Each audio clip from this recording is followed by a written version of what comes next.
All right, on today's episode of Python Papi, we're back inside our small contracts project. Let's have a look at what we're going to be going over today. Now, today I told you that we're going to actually be inside our contract and running some things. So let's dive right in. So first and foremost, you can see that we're inside of our favorites.vy file. So let me get a move to the top. This is where we actually created our strut of a person that's going to contain our favorite number, which is going to translate to an age, and a name string with a fixed size array of 100, where we're going to store our name at. If you move down here, you can see we have a list of people. It's going to be public so we can view it.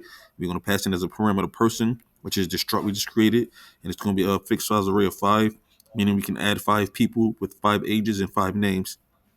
Then we come down here, you can see here we're going to define, we're going to add person, and we're just going to add the parameters that we want to add to the add person. So every time we add a person, we're going to add their name with a fixed size string array of 100 and a favorite number, which is going to translate into their age.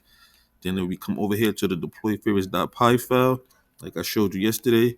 You can see here, this is where we actually load the favorites.vy file, boa.load. Then we say this should be commented out. No, yeah, it should, because we're not using the favorite number anyway. We didn't actually need this.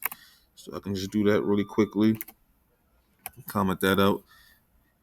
We just needed to retrieve the file because that's the favorites.vy file, because that's what we had. I was set up with the strut person and all that stuff. When we come down here, you can see print storing a person. I'm gonna say favorites contract.add person, where I just showed you the add person. We added those parameters for the name and the age. That's that right there. We're gonna say person data. We're gonna get the data from that add person. We're gonna pass in favorites contract add list of people, index 1. So since Tiffany 31 is the first person we added, we're gonna index into that position using 0, and we're gonna print that out. We're gonna say print f string person data.